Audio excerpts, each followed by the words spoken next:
வணக்கம் நேர்களே, நான் உங்கள் ஆஸ்ட்ரோ பூர்ணா. இன்னைக்கு நாம பார்க்கக்கூடிய சிறப்பு பதிவு என்னன்னு பார்த்தோம்னா, சுக்கிரனுடைய பெயர்ச்சி.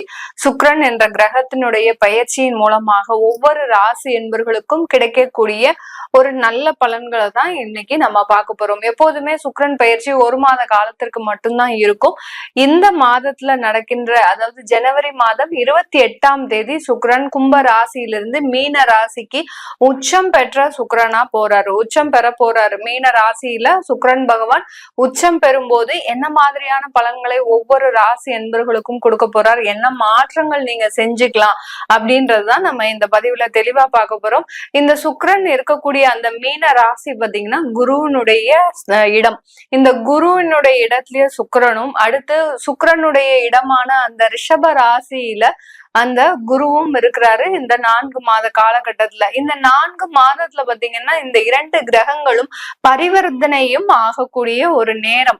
ஏன்னா குருனுடைய வீட்டுல சுக்கிரன், சுக்கிரனுடைய வீட்டுல அந்த குருன்னு இருக்கிறதுனால பரிவர்த்தனையும் இந்த காலகட்டத்துல வேலை செய்யும். இந்த மீன ராசியில சனியும் பயிற்சி ஆகிறார், ராகு பகவானும் இருக்கிறார், சுக்கிரனும் இருக்கிறார். இந்த 3 கிரகங்களும் சேர்ந்து என்ன பலன்களை கொடுக்க போகுது இந்த சுக்கிரனோட சேர்ந்து அப்படின்னு தான் நம்ம இந்த பதிவுல ஒவ்வொரு பதிவுலையும் பார்க்க போறோம். ஒவ்வொரு ராசி என்பவர்களுக்கும் இந்த சேனல்ல முதல் முறையா பாக்குறீங்கன்னா சப்ஸ்கிரைப் பண்ணிக்கோங்க. பெல் பட்டன்ல ஆல் ஆப்ஷன் சூஸ் பண்ணீங்கன்னா உங்களுக்கு என்னுடைய அடுத்தடுத்த பதிவுகள் நோட்டிபிகேஷனா வந்துட்டு இருக்கும். விருச்சிக ராசி அன்பர்களுக்கு சுக்கிரன் 5ஆம் இடத்துல உச்சம் பெற போறார். வருகின்ற அந்த 28ஆம் தேதியில இருந்து மே மாதம் 30ஆம் தேதி வரை, ஜனவரி மாதம் 28ஆம் தேதியில இருந்து மே மாதம் 30ஆம் தேதின்னு சொல்லும் போது கிட்டத்தட்ட 4 மாதங்களுக்கு அந்த பூர்வ புண்ணிய ஸ்தானத்துல அந்த சுக்கிரன் விருச்சிக ராசி என்பர்களுக்கு உச்சம் பெற போறார். இந்த விருச்சிக ராசி என்பர்களுக்கு சுக்கிரனாகப்பட்டவர் உங்களுடைய களத்திர ஸ்தானாதிபதி, அடுத்து விரய ஸ்தானாதிபதி, 12-7 குடையவர் உங்களுடைய 5ஆம் இடத்துல இருக்கிறாரு. அவருடைய பார்வையாகப்பட்டது, சுக்கிரனின் பார்வையாகப்பட்டது 11ஆம் இடத்தை, லாபஸ்தானத்தை பார்க்கிறார். இந்த விருச்சிக ராசி அன்பர்கள் இந்த காலகட்டத்துல உங்களுக்கு நிறைய ஒரு முன்னேற்றங்கள், மிக மகிழ்ச்சியான தருணங்கள் தான் காத்துட்டு இருக்குது. இந்த விருச்சிக ராசி அன்பர்களுக்கு மெயினா இந்த 4 மாதத்துல என்ன மாதிரியான ஒரு மாற்றங்கள் இருக்குன்னா, ஒரு சந்தோஷமாக இருக்கக்கூடிய ஒரு காலகட்டம். கேட்கறதுக்கே மகிழ்ச்சியா இருக்கும் இந்த விருச்சிக ராசி அன்பர்களுக்கு. ஏன்னா இவர்களுடைய சந்தோஷத்தை இழந்து கிட்டத்தட்ட ஒரு 3 வருடங்கள் ஆச்சு. 7.5 சனி ஒரு பக்கம் முடிஞ்சது மேடம். அதுக்கப்புறம் ஒவ்வொரு காலகட்டமும் எங்களுக்கு எந்த விதமான ஒரு பிரச்சனையும் தீர மாட்டேங்குது. எங்களுடைய வாழ்க்கையில ஒரு சந்தோஷத்தையே இழந்து ஒரு தனி மரமாக தான் இருக்கிறோம். எவ்வளவோ வயசாயாச்சு, ஆனாலும் அந்த வயசுக்கு ஏத்த ஒரு சந்தோஷமோ ஒரு உறவு சூழ்நிலையோ எதுவுமே இல்ல. ஒரு நிர்கதியாக, ஒரு தனியாக விடப்பட்ட ஒரு நபராக தான் நாங்க இருக்கிறோம் அப்படின்னு சொல்லக்கூடிய இந்த விருச்சிக ராசி என்பர்களுக்கு இருக்கக்கூடிய ஒரு சூழ்நிலையிலேயே சந்தோஷமாக இருக்கக்கூடிய ஒரு சூழ்நிலை. உங்களுடைய மனமாற்றம் ஒரு நல்ல ஒரு பாசிட்டிவா மாறுவதற்குண்டான ஒரு நேரம். எப்படி இருந்தாலும் சரி, இப்பவும் நீங்க தனி மரமா தான் இருப்பீங்க, ஆனா அதுல ஒரு சந்தோஷம்ன்றது உங்களை தேடி வரக்கூடிய ஒரு நேரமாக இருக்கும் இந்த விருச்சிக ராசி என்பர்களுக்கு. சுக்கிரன் சொன்னாலே பாத்தீங்கன்னா ஆடம்பரம், அதிகமான ஒரு பணவரவுகள், ஒரு நல்ல ஒரு சஃபிஷியன்ட் லைஃப வாழ்றதுதான் அந்த சுக்கிரன். அந்த சுக்கிரன் பூர்வ புண்ணிய ஸ்தானத்துல அந்த உச்சம் பெறும்போது உங்களுக்கு உண்டான தேவைகளை நிறைவேற்றி வைக்கக்கூடிய ஒரு நேரம். இப்ப புதுசா ஒரு வீடு வாங்கணும்னு நினைக்கிறீங்க, அந்த வீடு வாங்குறதுக்குள்ள நீங்க ரொம்ப கஷ்டப்பட்டுட்டீங்க, ஆனாலும் அதுல போய் கிரகப்பிரவேசம் பண்ணி குடிபெயரணும்னு நினைக்கும் போது அதுல ஏகப்பட்ட தடங்கல்கள் இந்த விருச்சிக ராசி அன்பர்களுக்கு வந்திருக்கும். இது ஏன் நேரமா, என்னுடைய கணவர் நேரமா, இல்ல என்னுடைய மனைவி நேரமா, இல்ல எங்க குழந்தைகள்னால நாங்க இப்படி பாடாப்படுறோமா, இல்ல எங்களுக்கு ஏதாவது ஒரு கர்மாக்கள் இருக்குதா, முன்னோர்கள் சாவும், இப்படி இதை நினைச்சே பாத்தீங்கன்னா உங்களுடைய சந்தோஷத்தை, ஒரு வீடு வாங்கி இருக்கிறீங்க, அந்த வீடை வாங்கின ஒரு சந்தோஷம் கூட உங்களுக்கு இல்ல. ஏன் நம்மளால அந்த இடத்துக்கு போக முடியல அப்படின்ற ஒரு துன்பமும் துயரம் தான் உங்களை சூழ்ந்து இருக்கே ஒழிய அந்த வீடு வாங்கின சந்தோஷம் உங்களால அனுபவிக்க முடியாத ஒரு சூழ்நிலையில இருக்கிறீங்க இந்த விருச்சிக ராசி என்பர்கள். இது எல்லாமே மாறக்கூடிய ஒரு நேரம். அந்த வீட்டுக்கு புதுசா குடிபெயரக்கூடிய ஒரு நேரம். அந்த வீட்டுல இருக்கும்போது நிறைய ஒரு சுப நிகழ்ச்சிகள் நடக்கக்கூடிய ஒரு நேரமாக இருக்கும். அப்படியே குடிபெயர்ந்து போயிருக்கிறோம், ஆனாலும் பாத்தீங்கன்னா என் பையனுக்கு வேலை கிடைக்கல, என் பொண்ணு வாழ்க்கையில கஷ்டப்படுறா, இப்படி ஏதோ ஒண்ணு மாறி இந்த விருச்சிக ராசி அன்பர்களுக்கு தன்னுடைய குடும்பத்தினால நிறைய மன வேதனை வேதனைகளை அனுபவித்துக்கிட்டு இருக்கக்கூடிய இந்த விருச்சிக ராசி என்பர்களுக்கு அது எல்லாமே நிவர்த்தி ஆகக்கூடிய ஒரு நேரம். உங்க குழந்தைகள் செட்டில் ஆகி கல்யாணம் ஆகி குழந்தை இல்லாம இருக்கிறாங்களா, கண்டிப்பா அந்த குழந்தை பாக்கியம் ஏற்படக்கூடிய ஒரு நேரம். அந்த குழந்தைகள்னால உங்களுக்கு மன மகிழ்ச்சி ஏற்படக்கூடிய ஒரு தருணம். கல்யாணம் ஆகாம இருக்கா உங்களுக்கு விருச்சிக ராசி என்பர்களுக்கு திருமணம் ஆகக்கூடிய ஒரு நேரம். திருமணத்தினால நல்ல சந்தோஷமாக இருக்கக்கூடிய ஒரு தருணமாக இருக்க போது. வேலையை விட்டுருப்பீங்க விருச்சிக ராசி அன்பர்கள் கடந்த ஒரு ஜனவரி மாதத்துல, ஜனவரி பிறந்தோடனே எனக்கு வேலை போயிடுச்சு அப்படின்னு நினைக்கக்கூடிய அளவிற்கு ஒரு ஃபுல் அண்ட் ஃபுல் நெகட்டிவா மாறக்கூடிய ஒரு ஆண்டாக இருந்த இந்த விருச்சிக ராசி அன்பர்களுக்கு இந்த பிப்ரவரி மாதத்துல இருந்து உங்களுடைய மன மகிழ்ச்சி உங்களுக்கு தக்க வைத்து கொள்ளக்கூடிய ஒரு தருணம். வேலை இழந்தவர்களுக்கு வேலை கிடைக்கக்கூடிய ஒரு தருணம். வேலையில அவமானங்கள், அசிங்கங்கள், தேவையில்லாத கெட்ட பெயர்கள்லாம் வாங்கினவங்களுக்கு இந்த காலகட்டம் அதற்குண்டான எல்லா நிவர்த்திகளுமே கிடைப்பதற்குண்டான ஒரு நேரம்.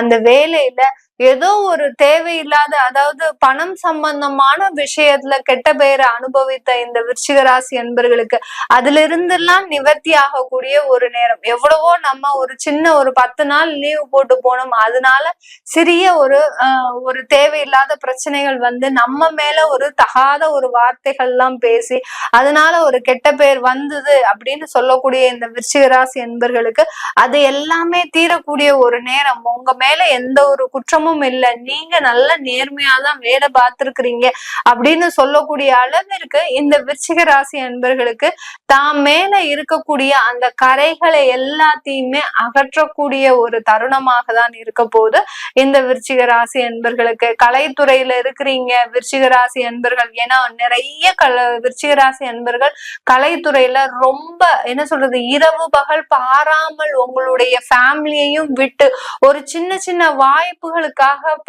காத்துட்டு இருக்கிறீங்க. அது எல்லாமே உங்களுக்கு கிடைக்கக்கூடிய ஒரு தருணம். ஏன்னா இந்த கலைத்துறையில இருக்கிறவங்க சினி ஆர்டிஸ்டா இருந்தாலும் சரி, சீரியல் ஆர்டிஸ்டா இருந்தாலும் சரி, ஒவ்வொரு சின்ன சின்ன கதாபாத்திரங்கள் செய்யக்கூடிய ஒரு ஆர்டிஸ்டா இருந்தாலும் சரி, இரவு பகல் பாராமல் உங்களுடைய ஃபேமிலிய கூட பார்க்க முடியாம நிறைய ஒரு சாக்ரிஃபைஸ் பண்ணிதான் நீங்க அந்த இடத்துக்கு போகணும்னு விருப்பப்படுறீங்க. ஏன்னா உங்களுக்கு அந்த இடத்துல இருக்கக்கூடிய ஆர்வம் தான் உங்களை அந்த அளவுக்கு தூண்டுது. அந்த விருச்சிக ராசி அன்பர்கள், அதாவது கடின உழைப்புன்றது இந்த விருச்சிக ராசி அன்பர்களுக்கு அந்த கலைத்துறையில இருக்கிறவங்களுக்கு இருக்கும். அந்த கடின உழைப்புக்கேற்ற மிக மகிழ்ச்சியான ஒரு தருணம். உங்களுக்குன்னு ஒரு கதாபாத்திரம் வருது, அடுத்து பாத்தீங்கன்னா நீங்களும் அதுல பிரபலம் ஆகக்கூடிய ஒரு தருணம். பெரிய பெரிய இன்ஸ்டாகிராம்ல உங்களுடைய பதிவை போட்டுட்டே வந்துட்டு இருக்கிறீங்க அப்படின்னா அதுல எல்லாம் அதன் மூலமாக நீங்க பிரபலம் ஆகுவதற்குண்டான ஒரு தருணம். லாபஸ்தானத்தை அந்த சுக்கிரன் உச்சம் பெற்று பார்க்கும்போது இந்த மீடியால இருக்கிறவங்க மிக பெரிய அளவுல இந்த துறையில நீங்க வெளியில வருவதற்குண்டான ஒரு நேரமாக இருக்கும். தொழில் அதிபர்களா இருக்கிறீங்க, அதாவது ஜுவல்ஸ் கடை வச்சிருக்கிறவங்க, பெரிய பெரிய ஷோரூம் வச்சிருக்கிறவங்க, அடுத்து பியூட்டி பார்லர் இது பண்றவங்க, இந்த மாதிரியான அழகு சம்பந்தப்பட்ட தொழில்ல இருக்கக்கூடியவர்களுக்கு இந்த காலகட்டம் மிக பெரிய அளவுல ஒரு லாபத்தை தரக்கூடிய ஒரு நேரமாக இருக்கும். ஏன்னா உங்களுடைய இடத்துல 7ஆம் இடத்துல அந்த குரு பகவான் இருக்கிறார், இந்த 5ஆம் இடத்துல அந்த சுக்கிரன், ரெண்டும் பரிவர்த்தனை ஆகும் போது அந்த தொழில் ரீதியான முன்னேற்றம் 4 மாதத்துல ஒவ்வொரு மாதமும் 2 மடங்கு உயர்ந்து இந்த காலகட்டத்துல மிகப்பெரிய அளவு ஒரு லாபத்தை ஈட்டக்கூடிய ஒரு நேரமாக இருக்கும். இந்த காலகட்டத்திலயும் உங்களுக்கு தொழில் சரியில்லை, நல்ல ஒரு பெரிய ஒரு முன்னேற்றம் வரல, எனக்கு வருமானம் வரமாட்டேங்குது, வேலையில ஏதாவது ஒரு பிரச்சனை இருக்கு அப்படின்னு நினைக்கிறவங்க கண்டிப்பாக உங்களுடைய சுய ஜாதகத்தை பார்த்துக்கோங்க. ஏன்னா நல்லா இருக்கிற காலமே உங்களுக்கு நல்ல எந்த விதமான ஒரு முன்னேற்றமும் இல்லை அப்படின்னா கண்டிப்பா நீங்க உங்களுடைய சுய ஜாதகத்தை பார்க்கணும். அதுல என்ன பிரச்சனை இருக்கு, அதற்குண்டான தீர்வுகள் நீங்க என்ன செய்ய முடியும் கண்டிப்பா நீங்க தெரிஞ்சுக்கிட்டீங்கன்னா இந்த 4 மாதத்துக்குள்ளேயாவது அதை ஆக்டிவேட் பண்ணதுக்கு உண்டான ஒரு நேரம் உங்களுக்கு கிடைக்கப்பெறும். இந்த மாதிரியாலாம் உங்களுடைய வாழ்க்கையை சீர் செய்வதற்கு உண்டான ஒரு நேரமாக தான், தருணமாக தான் இந்த விருச்சிக ராசி என்பர்களுக்கு இந்த 4 மாதங்கள் பொன்னான ஒரு மாதங்களாக இருக்க போகுது. வெளிநாட்டுல இருக்கிறவங்க முக்கியமா பாத்தீங்கன்னா இந்த விருச்சிக ராசி என்பர்களுக்கு, ஏன்னா உங்களுடைய விரய ஸ்தானாதிபதியே அந்த சுக்கிரன் தான். அவர் வெளிநாட்டுக்கு உண்டான ஒரு காரக கிரகமும் கூட. அவர் பூர்வ புண்ணிய ஸ்தானத்துல இருக்கிறதுனால வெளிநாட்டுல பணத்தினால ரொம்ப கஷ்டப்பட்டவங்க, அதாவது வீட்டுக்கும் அனுப்ப முடியல பணத்தை, நம்மளும் இங்க செலவு பண்ண முடியல, நமக்காக அங்க இருந்து அவங்க கடன் வாங்கி இங்க அனுப்புறாங்க, இந்த மாதிரியாலாம் நிறைய பேர் பிரச்சனைகளை அனுபவிச்சுட்டு இருப்பீங்க. அது எல்லாமே இப்ப ஃபுல் ஸ்டாப் வைக்கக்கூடிய ஒரு தருணம். உங்களுக்குன்னு ஒரு பணம் சம்பாதிக்க போறீங்க, வருமானம் சம்பாதிக்க போறீங்க, உங்களுக்கு உண்டான பெற்றோர்களுக்கு அதை கொடுக்க போறீங்க. அதனால மிகப்பெரிய ஒரு லாபத்தை, ஒரு மன மகிழ்ச்சியை, நான் முன்னமே சொன்ன மாதிரிதான் அந்த பதிவுல முதல்லயே சொன்ன மாதிரி, இந்த விருச்சிக ராசி என்பவர்கள் நல்ல ஒரு மனம் மகிழ்ச்சியான ஒரு தருணத்தை அனுபவிக்கக்கூடிய ஒரு தருணமாக இருக்க போகுது. வெளிநாட்டுல மாணவர்களாக இருக்கிறீங்க, ஸ்டூடெண்ட் விசால போயிருக்கிறீங்க அப்படின்னா உங்களுக்கு உண்டான வாய்ப்புகள் உங்களை தேடி வருவதற்கு உண்டான ஒரு நேரமாக இருக்கும். யார் யாரெல்லாம் கலைத்துறையில இருக்கிறீங்களோ, வெளியூர்லயோ வெளிநாட்டுலயோ இருக்கிறீங்களோ, உங்களுடைய திறமைகளை ஒரு பிளாட்ஃபார்முக்கு கொண்டு போங்க. அதற்குண்டான முயற்சிகளை எடுங்க. அதற்குண்டான ஒரு நேரத்தை செலவழிக்கும் போது கண்டிப்பாக இந்த காலகட்டம் உங்களுக்கு ஒரு நல்ல வளர்ச்சியை தரக்கூடிய ஒரு காலகட்டமாக இருக்கும். இது எல்லாமே நம்ம கோச்சார நிலவரப்படி பலன்களை சொல்லியிருக்கிறோம். உங்களுடைய தசாபுத்தி பலன்களை தெரிஞ்சுக்கணும் விருப்பப்படுறவங்க, உங்களுடைய சுய ஜாதகத்துல இருக்கக்கூடிய தெய்வ பலத்தை தெரிஞ்சுக்கணும் விருப்பப்படுறவங்க, கீழே இருக்கிற நம்பருக்கு வாட்ஸ்அப்ல அப்பாயின்மெண்ட் வாங்கிக்கிட்டு நீங்க என்கிட்ட கன்சல்ட் பண்ணிக்கலாம். உங்களிடமிருந்து விடைபெறுவது உங்கள் ஆஸ்ட்ரோ பூர்ணா. நன்றி, வணக்கம்.